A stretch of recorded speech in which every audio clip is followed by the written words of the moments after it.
Le cinquième évangile, conférence de Samael Aounouéor, partie 1.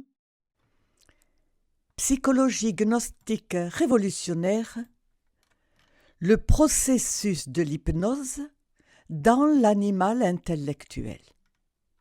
Le fait est que l'être humanoïde n'est certes pas vraiment humain au sens le plus complet du terme. Si nous examinons profondément l'humanoïde, nous découvrons avant tout son corps physique, c'est-à-dire son corps planétaire.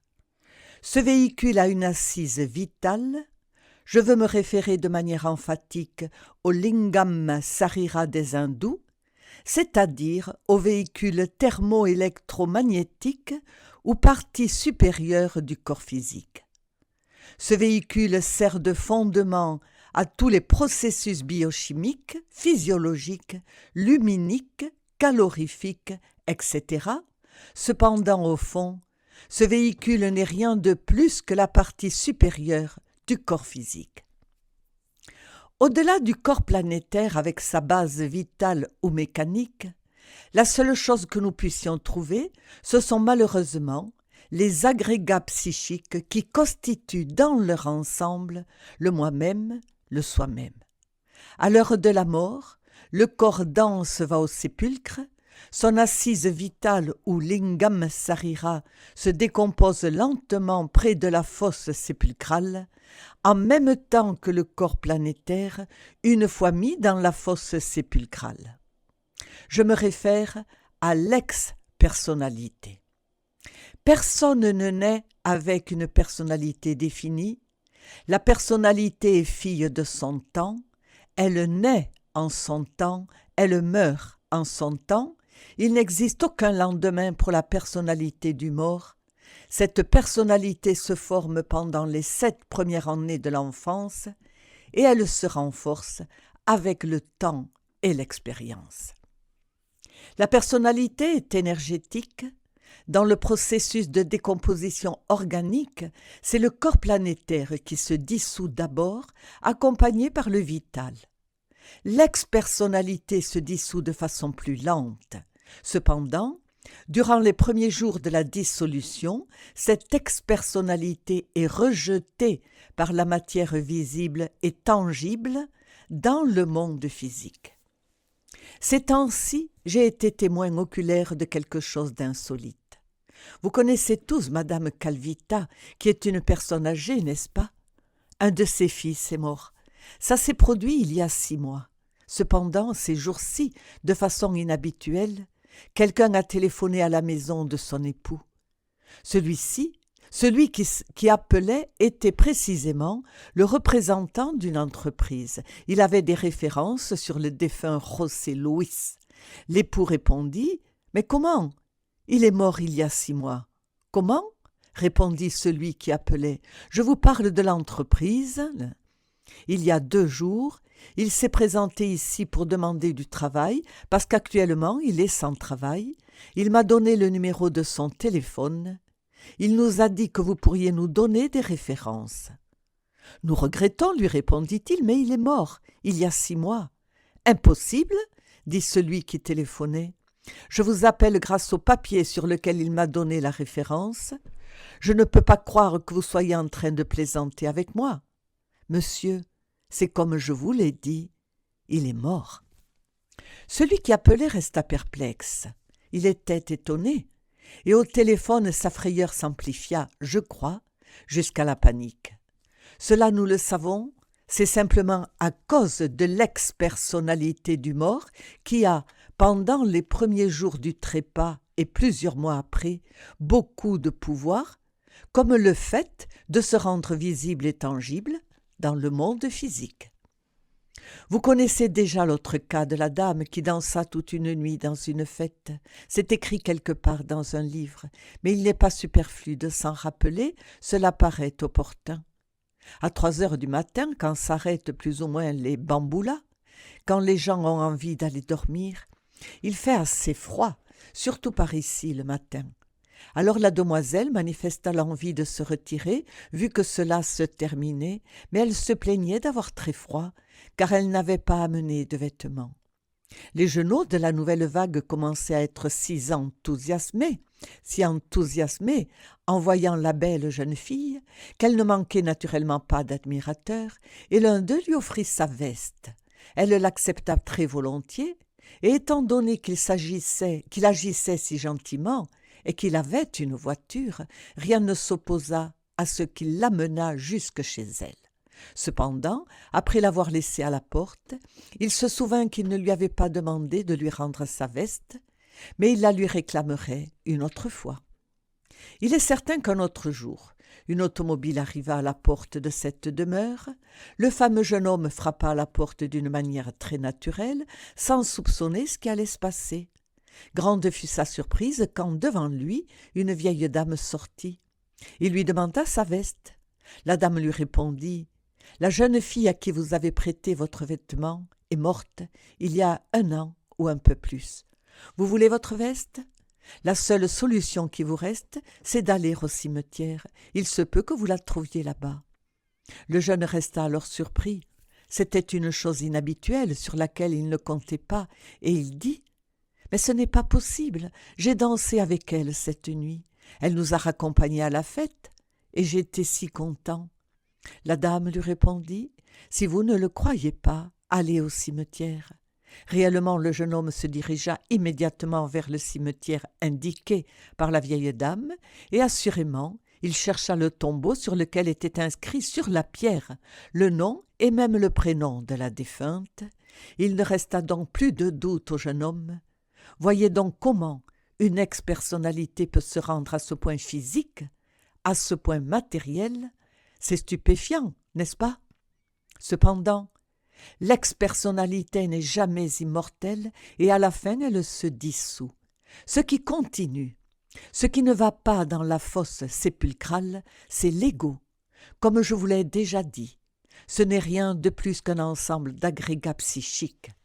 Lorsque quelqu'un, un investigateur ésotériste, fait des recherches sur ces agrégats dans la 5e dimension de la nature et du cosmos, ceux-ci ne possèdent absolument pas les corps existentiels supérieurs de l'être, comme le soutiennent les diverses organisations pseudo-ésotériques ou pseudo-occultistes, toutes deux étant incohérentes. Les silhouettes des humanoïdes désincarnés, les divers agrégats se pénétrant et se compénétrant mutuellement, de tels spectres revêtent des formes gigantesques qui n'ont rien d'agréable.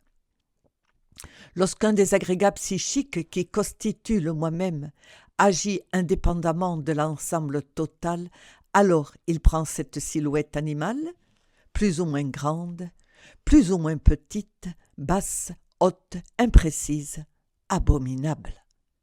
Si un chercheur compétent examine un décédé dans la région moléculaire, cet ego ne possède pas une authentique personnalité dans un sens.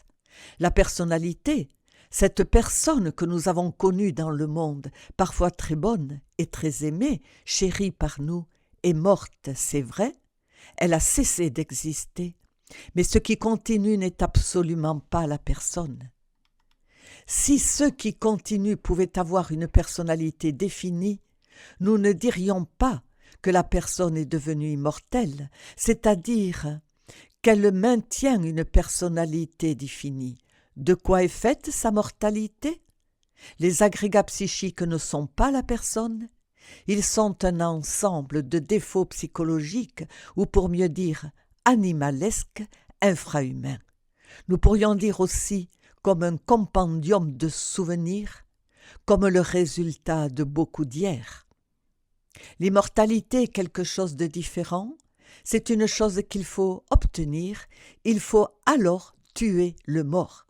En effet, l'occultiste peut être mort de péché, d'ego, mais si nous sommes dans le monde tridimensionnel, nous dirons « il faut tuer le vivant », dans la région des morts, nous dirons « il faut tuer le mort », mais dans la région des vivants, nous dirons « il faut tuer le vivant » pour que le mort, c'est-à-dire ce qui est authentique, légitime et réel, ressuscite dans le monde tridimensionnel d'Euclide.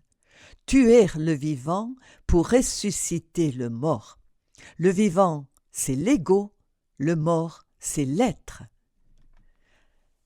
À les contempler tant dans la vie qu'après la mort, les humanoïdes sont absolument irresponsables. Ce sont des machines contrôlées par les divers agrégats. Ceux-ci se disputent la suprématie, chacun veut contrôler les centres principaux de la machine, c'est la crue réalité. Dans ce sens, tous les humanoïdes sont irresponsables. Les agrégats psychiques sont le résultat des conséquences de l'abominable organe kundartisseur. Nous avons dit aussi que la conscience se trouve embouteillée dans l'ego et qu'elle agit en fonction de son propre conditionnement. Or, si l'ego est le résultat des mauvaises conséquences de l'abominable organe kundartisseur, cela signifie que la conscience est hypnotisée par cette force hypnotique universelle. Car tous les humanoïdes sont victimes de cette force hypnotique, mais les gens ne s'en rendent pas compte de la crue réalité, à part quand ils croisent cette énergie hypnotique avec une plus grande rapidité et qu'elle peut être montrée de manière concentrée, comme dans les séances d'hypnotisme. Mais si nous observons minutieusement les humanoïdes, nous voyons qu'ils sont hypnotisés, qu'ils commettent des centaines d'erreurs mises sur la balance de l'équilibre, c'est vrai, mais nous les attribuons au caractère, à la chanson psychologique des personnes, nous cherchons 150 000 justifications, etc. Observons un individu commun et ordinaire dans une séance d'hypnotisme, un individu passif, un individu hypnotisé. Il fera tout ce que l'hypnotiseur lui demande. Si l'hypnotiseur lui dit qu'il doit traverser une rivière de part en part, il le fera.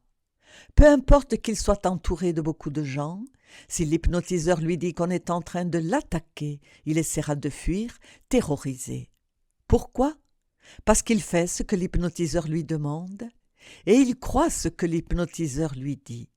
Maintenant, si nous observons la vie courante des personnes, nous verrons leur extravagance insolite, terrible, mais nous vous pouvons dire qu'il y a des justifications pour tout, la mode des hippies, l'extravagance dans sa façon de s'habiller.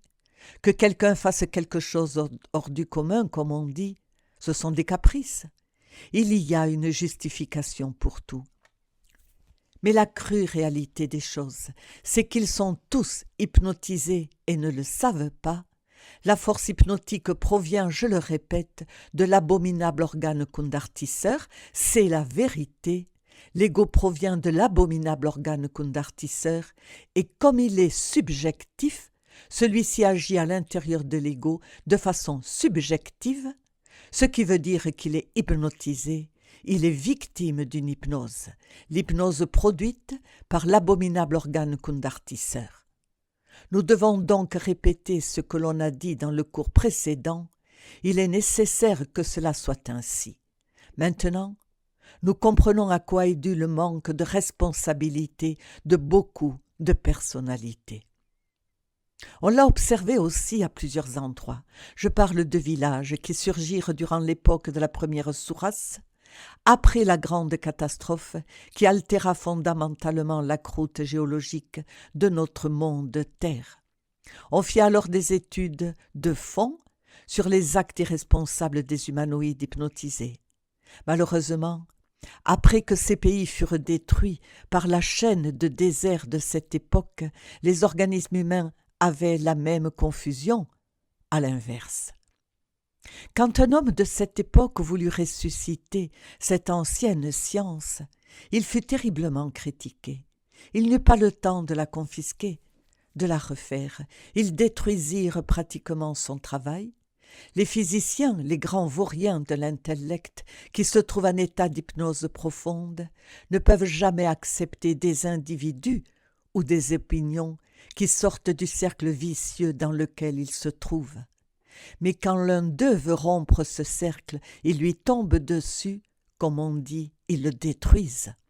Ce même homme pressentait qu'il existait une double conscience dans l'être humain, la vraie et la fausse. Il étudia ce processus de l'hypnose collective. Mais par contre, ces expérimentations furent détruites. Mais oui, mes chers frères, nous devons reconnaître l'état dans lequel se trouvent les humanoïdes. Le plus grave, c'est qu'ils croient qu'ils sont des humains. Et il y a des ombres sur l'écran de télévision qui s'enorgueillissent avec le mot « homme ». Ils disent « l'homme qui est arrivé sur la Lune ». Mais quel homme? Je me le demande. L'homme est en train de conquérir le pôle Nord. Mais lequel? Où est l'homme? Ceux qui marchent de par le monde avec des allures d'humanoïdes sont-ils par hasard des hommes? Ce sont des humanoïdes, mais ce ne sont pas des hommes. Ce sont des mammifères intellectuels, mais jamais des hommes. Quelle est la condition pour arriver à être un homme? Je vous avertis que je suis en train de parler, comme on dit, avec le cœur sur la main. Cependant, malgré tout, je vous ai dit que peut-être, dans l'université même où vont les étudiants à Mexico, ils disent en toute franchise, nous sommes des mammifères rationnels. Bon, c'est déjà quelque chose, n'est-ce pas? Mais ils n'ont pas besoin du mot homme. Ils disent que l'homme est un mammifère rationnel, mais ils se croient encore des hommes. Et pourtant ils disent qu'ils sont des mammifères rationnels. Qu'est-ce que cela veut dire? Ou bien ce sont des mammifères rationnels, ou bien ce sont des hommes. Ils confondent la gymnastique avec la magnésie. C'est regrettable et c'est très triste. Pour être un homme, il faut faire avant tout un inventaire de soi-même, en éliminant ce que nous avons d'inhumain, d'animal, pour mieux dire, et créer à l'intérieur de nous les facteurs humains. Mais nous faisons valoir le titre d'homme comme ça, c'est absurde à 100%. Pour être des hommes, en plus d'avoir éliminé les éléments inhumains, il faut créer les corps existentiels supérieurs de l'être. Il est urgent avant tout de comprendre comment on doit créer de tels corps, quel est le système, la méthode, le procédé à suivre. En cela, nous devons agir avec précaution, être analytique et aller au fond de la question. Par rapport à l'alchimie, on parle du mercure de la philosophie secrète. Quel est ce mercure? C'est l'âme métallique du sperme sacré. Combien d'aspects a le mercure? 3. Quels sont-ils? Le mercure original brut et le vif argent brut. Qu'est-ce que le vif argent brut? Le mercure minéral, pour parler en termes rigoureusement alchimiques, le chaos métallique, le chaos. Mais peu importe, nous savons que notre corps est sorti du chaos. N'importe quelle plante a son chaos d'où elle pousse.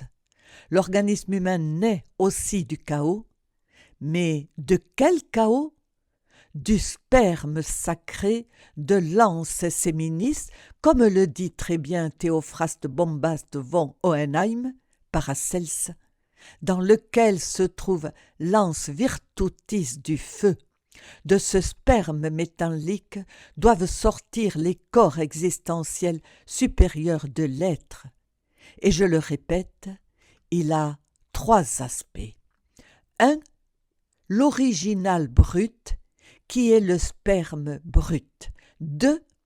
L'âme métallique de ce sperme, résultat des transmutations sexuelles. 3. Ce sperme, ou ce mercure fécondé par le feu sacré, par le soufre qui est le feu. Mais nous affirmerons par contre, dans les termes de notre érudition contemporaine, qu'il est évident qu'en se transformant en énergie, le sperme passe par de nombreux processus et que cette énergie qui monte par les cordons Ida et Pingala est le second aspect du sperme. Et lorsque les courants solaires et lunaires de ce mercure fusionnent avec le feu pour monter par le canal Shushuma ou canal médulaire spinal, nous obtenons le 3e aspect du mercure, un mercure fécondé par le soufre. Je veux que vous arriviez à me comprendre. Pensez en premier aux sécrétions sexuelles. Pensez à ce verre liquide, flexible, malléable. Deuxièmement, au résultat de sa transmutation, c'est-à-dire à l'énergie créatrice s'élevant par les cordons Ida et Pingala jusqu'au cerveau, c'est le deuxième aspect du mercure. Pensez au troisième aspect, au pôle positif et pôle négatif de ce mercure, fusionné et mélangé à la base de l'épine dorsale, intégré au feu sacré et solaire de la Kundalini, s'élevant par le canal médulaire spinal pour ouvrir les 7 sceaux de l'Apocalypse de Saint Jean. Voilà le troisième aspect du mercure. Il est évident que ce troisième aspect du mercure, convenablement fécondé par le soufre, qui est le feu, en vient à créer les corps existentiels supérieurs de l'être. Le premier corps qui se forme avec ce mercure fécondé par le soufre est le corps Kedzjano. C'est un corps merveilleux. Normalement, on l'appelle corps sidéral ou aussi eidolon ou astral. On lui donne plusieurs noms. Or, ce corps est exactement une réplique du corps physique. Si quelqu'un désincarne après avoir créé le corps Kedzjano, il pourra se voir dans ces régions avec une personnalité immortelle, c'est-à-dire qu'il aura créé une nouvelle personnalité de type immortel. Celui qui a créé le corps Kedzjano est immortel dans le monde des 24 lois, c'est-à-dire dans le monde astral. Ce n'est donc pas un fantôme, ce spectre formé par des agrégats psychiques, non. C'est une créature immortelle, quelqu'un qui après la mort est vivant et conscient dans la région moléculaire. Ce n'est donc pas un défunt de plus, commun et ordinaire comme tout le monde, non, c'est quelqu'un qui a un corps, un véhicule et qui par conséquent est immortel. Le corps astral, ou corps Kedzjano, car c'est son véritable nom, a aussi du sang. Le sang du corps Kedzjano a un nom, on l'appelle l'amblezoïne.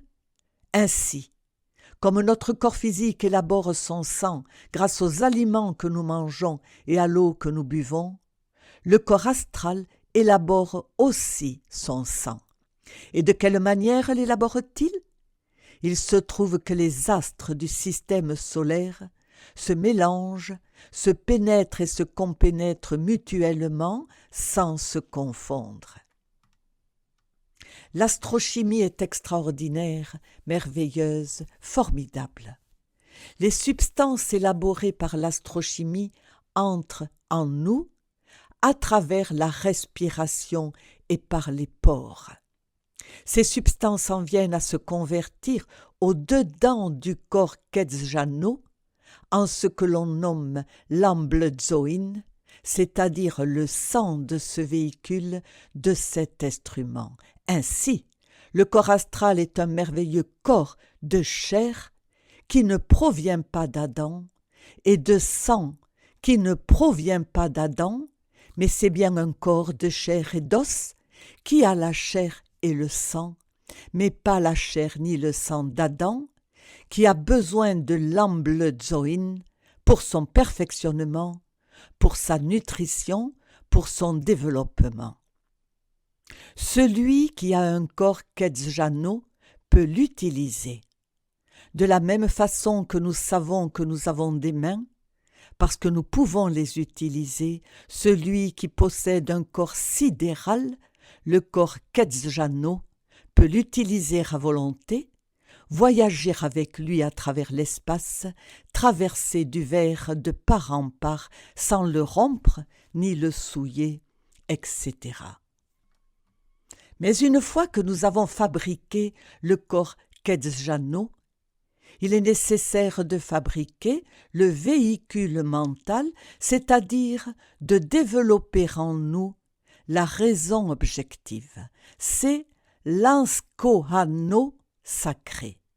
Pendant ce processus de l'anskoano sacré, le mercure de la philosophie secrète se coagule sous la forme extraordinaire et merveilleuse du corps du mental. Quelqu'un arrive à savoir qu'il possède le véhicule mental, quelqu'un arrive à savoir qu'il a développé harmonieusement tout l'anskoano sacré, quand il peut utiliser ce véhicule, quand il voyage avec lui de sphère en sphère, quand il peut faire volontairement des études dans le monde du mental. Ainsi, ce véhicule mental est extraordinaire, ce véhicule a aussi besoin de son sang. Je pourrais dire que l'ambledzoïne ou substance sanguine du corps mental est à l'octave supérieure de l'ambledzoïne qui circule dans les veines du corps Quetzjano. Et cela, mes frères, est très important. Quand quelqu'un a créé les corps Quetzjano astral et mental, il a besoin d'entamer un développement de niveau supérieur, il a besoin de créer la faculté, disons, égoïsto-rasienne de l'être, c'est-à-dire de fabriquer le corps de la volonté consciente ou, en d'autres termes, le corps causal.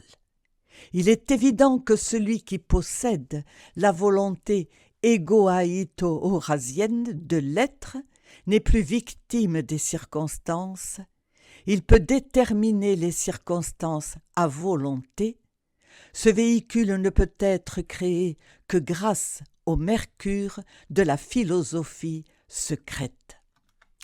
Le véhicule de la volonté consciente, c'est-à-dire de la volonté égoïto-rasienne de l'être, a aussi son sens spécifique, défini, son ambledzoïne, et c'est quelque chose que nous devons comprendre. Cette ambledzoïne est l'ayasakadana sacré. Comment l'ayasakadana sacré ou l'ambledzoïne de l'être se forme-t-il? Vous voyez que je suis en train de parler de plusieurs ambledzoïnes. Je parle avant tout de l'ambledzoïne qui circule dans les veines du corps Quetzjano. Je parle de l'ambledzoïne qui circule dans les veines du corps de la raison objective, définie par l'anskoano sacré. Mais maintenant, on en vient à parler d'un nouvel ambledzoïne. Ce n'est plus celui du corps astral ou du corps mental. Maintenant, je suis en train de parler de l'ambledzoïne de l'être qui est différent, n'est-ce pas? Pourquoi? Parce que l'astral n'est pas l'être, le mental n'est pas l'être est plus en profondeur. En effet, l'âme humaine est l'être, l'âme spirituelle ou bouddhi est l'être, Atman est l'être. Quand je dis l'ambledzoïne de l'être, l'ayasakadana sacré, je cite un nouveau type de sang qu'il faut créer pour alimenter le corps de la volonté sacrée ou de la volonté consciente, la volonté qui peut déterminer ou définir les circonstances, la volonté égoïto-rasienne, après quoi se forme ce sang, ce ambledzoïne de l'être, avec les émanations du soleil sacré absolu. Et comment un mystique arrive-t-il à attirer ces émanations du soleil sacré absolu à son corps causal?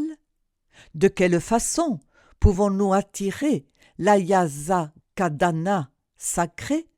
C'est simplement grâce à la contemplation, à la méditation et à la prière. Alors, ces émanations se transforment en sang du causal, en amblezoïne de l'être. Une fois que nous possédons les corps physiques, astral, mental, causal, ou pour parler en termes plus ésotériques, une fois que nous avons créé le corps Quetzalcoatl, le véhicule de la raison objective, et le corps de la volonté consciente ou faculté égoïto-rasienne, alors que se passe-t-il? Que pouvons-nous incarner? Alors, le principe animique, c'est-à-dire l'être en soi-même, pour nous convertir en ce qu'on appellerait en Kabbale le Fils de l'homme. Il se ressemble par les traits physiques, mais si nous observons sa conduite, sa façon d'être, nous constaterons qu'il est différent. L'homme n'a rien de commun avec le mammifère intellectuel. C'est un peu dur, n'est-ce pas, de penser que toutes les créatures qui peuplent le monde sont des humanoïdes. C'est la vérité. La mission spécifique que l'on m'a confiée est de créer des hommes. Ces propos semblent apparemment excentriques, n'est-ce pas? C'est étrange, mais c'est vrai, parce que ceux qui suivent les enseignements de ce type se convertissent en hommes. Alors, je suis en train de créer des hommes, j'ai eu la satisfaction d'en avoir déjà créé quelques-uns, et je continuerai à créer des hommes. Si un individu suit l'ensemble de l'enseignement, cela lui coûte du travail à cause du fait qu'il est hypnotisé. Le plus grave, c'est qu'il ne se rend pas compte qu'il est en état d'hypnose, c'est le plus grave. Je vous ai déjà expliqué ce qui est arrivé à la conscience. Malheureusement, elle fonctionne maintenant avec 2 systèmes au lieu d'un. Ce qui arrive, c'est qu'en émergeant, comme je le disais dans ma conférence précédente, nous apportons toutes les données dont nous avons besoin pour nous convertir en hommes véritables, mais nos parents, les membres de notre famille, nos maîtres d'école, nos amis, sont dans un état d'inconscience qui se projette dans notre psyché, ainsi que toutes les fascinations de l'état dans lequel ils se trouvent, leur manque de culture, leurs fameuses écoles primaires qui n'ont pas de valeur, leurs écoles secondaires qui les font en pérorer, des choses pour les endormis, etc. Si nous sommes induits en erreur au niveau mental et dans notre mémoire, avec tout ce que nous enseignent nos parents à la maison, les maîtres d'école, nos copains dans la rue, etc., en plus de nous créer une personnalité absurde, nous sommes déséquilibrés par les fausses données de ceux qui ont leur conscience réelle en état d'hypnose, au point que notre conscience réelle est délaissée, elle est sous-estimée. En elle se trouvent par exemple les attributs de la foi authentique, de l'espérance réelle et de l'amour légitime. En elle se trouve la religion, la sagesse et aussi ces particules de douleur du Père qui est en secret, qui souffre à cause de nos erreurs. Mais ces données vont être reléguées, remisées dans nos profondeurs, simplement cataloguées à tort par les fameux psychologues contemporains comme subconscient, et certains la définissent comme l'infraconscience humaine, prenant pour conscience réelle le résultat de toutes les informations que nous avons reçues pendant nos premières années. Cela forme une conscience artificielle, fausse, qui est celle qui récolte, celle qui retire, celle qui en impose de toutes parts. Voilà donc, mes chers frères, une conscience divisée en 2, une conscience authentique et une fausse conscience. Ainsi, la circulation du sang est comme la conséquence de cette erreur. Nous savons que le système des vaisseaux sanguins fonctionne d'une façon durant l'état de veille et d'une autre façon durant le sommeil. Pendant l'état de veille, certains vaisseaux du système général se remplissent et pendant la nuit, d'autres vaisseaux de ce système se remplissent. Ces systèmes donnent un total divisé en deux et avec deux systèmes de circulation, ce qui résulte entièrement de notre erreur. La nature elle-même a dû s'adapter à nos aberrations. Que me pardonnent les frères qui se concentrent à la pédagogie, qui se consacrent à la pédagogie. J'ai dû faire une exception pour moi-même. J'ai dû commencer par définir quelle était ma vraie conscience et quelle était la fausse. J'ai dû commencer par me débarrasser de cette fausse conscience qu'avaient formée les membres de ma famille, mes maîtres d'école, de collège, les élèves, et je remettais à flot mon authentique conscience, celle que les livres avaient fait régresser et que je nommais à tort subconscience. Éliminer ce que j'avais appris, la fausse conscience que je m'étais forgée pendant la vie, remettre à flot l'authentique conscience, se débarrasser de la fausse. Il est clair que ce travail a été très difficile. Éliminer le corps des impressions qui étaient déposées en moi, celles que j'avais reçues pendant ma vie dans le monde sensoriel. C'est fou de savoir qu'un tel système est divisé en deux systèmes de circulation. C'est absurde, n'est-ce pas? Donc, mes frères, analysons cela.